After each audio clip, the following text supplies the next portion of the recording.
تم میں سے جو لوگ مقابلے کے دن پیٹ پھیر گئے تھے ان کی اس لغزش کا سبب یہ تھا کہ ان کی بعض کمزوریوں کی وجہ سے شیطان نے ان کے قدم ڈگمگا دیے تھے. اللہ نے انہیں معاف کر دیا. اللہ بہت درگزر کرنے والا اور بردبار ہے. یا ایھا الذین آمنوا لا تکونوا کالذین کفروا وقالوا لاخوانهم اذا ضربوا في الارض او كانوا غزا لو كانوا عندنا ما ماتوا وما قتلوا. اے لوگو جو ایمان لائے ہو، کافروں کی سی باتیں نہ کرو جن کے عزیز و اقارب اگر کبھی سفر پر جاتے ہیں یا جنگ میں شریک ہوتے ہیں اور وہاں کسی حادثے سے دوچار ہو جاتے ہیں تو کہتے ہیں اگر وہ ہمارے پاس ہوتے تو نہ مارے جاتے اور نہ قتل ہوتے. اللہ تعالیٰ نے اس بول کو کافروں کا بول قرار دیا. لیکن افسوس یہ کہ آج ہم مسلمان لا علمی میں ایسی ہی باتیں کرتے رہتے ہیں. خدا نخواستہ اگر کوئی شخص کسی ایکسیڈنٹ میں فوت ہو جائے، کوئی خاص حادثہ اس کو پیش آ جائے، تو عموماً لوگ ایسے ہی تبصرے کرتے ہیں، کاش یہ شخص فلاں جگہ نہ جاتا، یہ جاب نہ کرتا، اس ملک کا سفر نہ کرتا، اس جہاز میں نہ بیٹھتا، اس گاڑی میں نہ بیٹھتا تو مارا نہ جاتا. یہ باتیں نہیں کرنا چاہیے، اس لیے کہ جس شخص کی موت جہاں لکھی ہے وہ وہیں آنی ہے. اور بسا اوقات انسان خود بخود اور بسا اوقات بلا سبب وہاں پہنچ جاتا ہے، کیونکہ ہر انسان کی موت کا وقت اور وقت کے علاوہ جگہ بھی لکھی ہوئی ہے. اس لیے فرمایا اللہ اس قسم کی باتوں کو ان کے دلوں میں حسرت و اندوہ کا سبب بنا دیتا ہے. یہ باتیں صرف انسان کی مایوسی میں اضافہ کرتی ہیں، ورنہ دراصل مارنے اور جلانے والا، زندہ کرنے والا تو اللہ ہی ہے، اور تمہاری تمام حرکات پر وہی نگران ہے. اگر تم اللہ کی راہ میں مارے جاؤ یا مر جاؤ تو اللہ کی جو رحمت اور بخشش تمہارے حصے میں آئے گی وہ ان ساری چیزوں سے بہتر ہے جنہیں یہ لوگ جمع کرتے ہیں. اور خواہ تم مرو یا مارے جاؤ، بہرحال تم سب کو سمٹ کر اللہ ہی کی طرف جانا ہے. کوئی آگے جا رہا ہے، کوئی پیچھے جا رہا ہے. دنیا میں تو ہمیشہ کسی کو بھی نہیں رہنا، لہٰذا کسی کے بھی مرنے پر افسوس اور غم بھی اعتدال میں ہونا چاہیے. غم کرنا تو چاہیے، مگر سوگ 3 دن کے اندر. صرف بیوہ عورت کے لیے حکم ہے کہ 4 ماہ 10 دن تک کرے اور باقی لوگ اپنے اپنے کام میں مصروف ہوں. اے پیغمبر صلی اللہ علیہ وسلم، یہ اللہ کی بڑی رحمت ہے کہ تم ان لوگوں کے لیے بہت نرم مزاج واقع ہوئے ہو.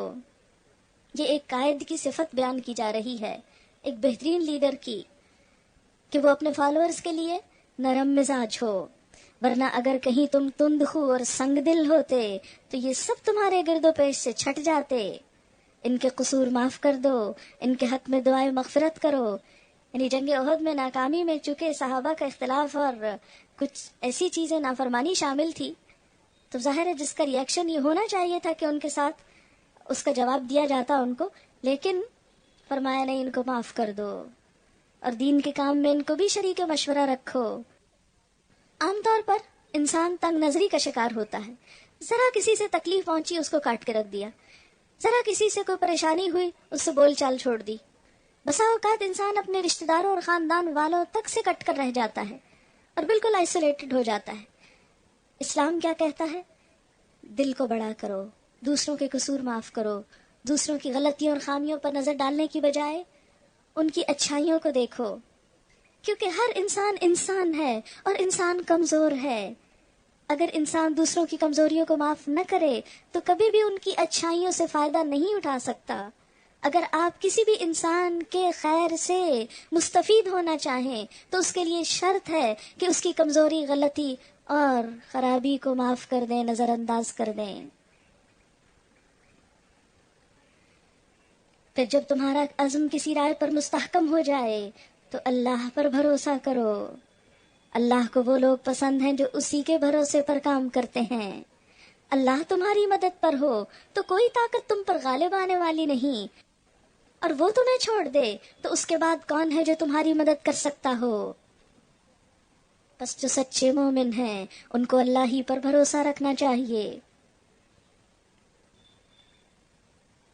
جنگ میں ایک چیز گم ہو گئی تو کچھ نادان لوگوں نے خیال کیا کہ شاید نبی صلی اللہ علیہ وسلم نے لے لی ہوگی، آپ قائد ہیں، لیڈر ہیں، جو چاہے لے لے اور بغیر بتائے لے لیں.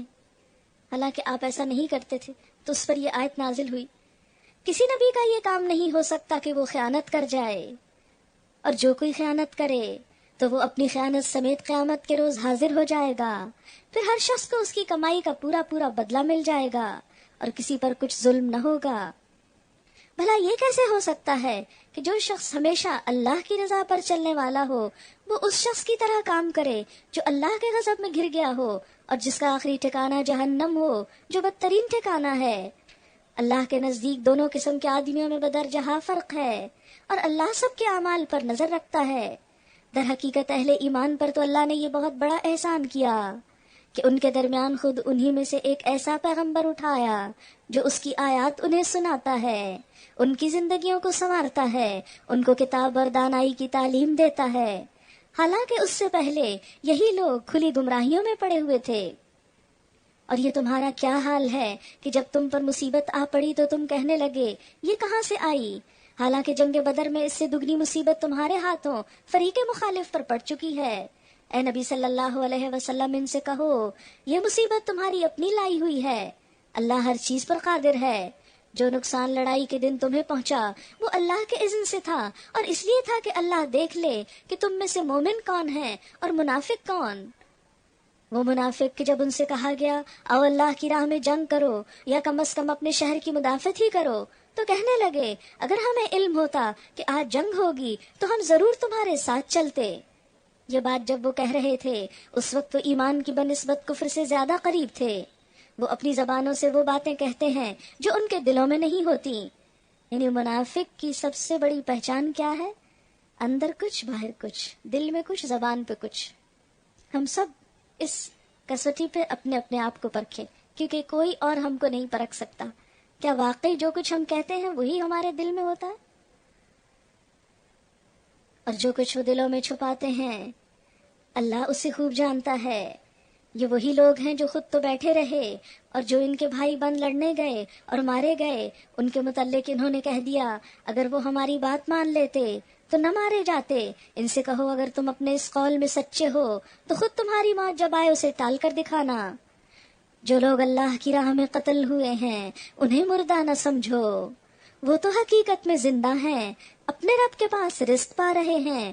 جو کچھ اللہ نے اپنے فضل سے انہیں دیا ہے اس پر خوش و خرم ہیں اور مطمئن ہیں کہ جو اہل ایمان ان کے پیچھے دنیا میں رہ گئے ہیں اور ابھی وہاں نہیں پہنچے ہیں ان کے لیے بھی کسی خوف اور رنج کا موقع نہیں.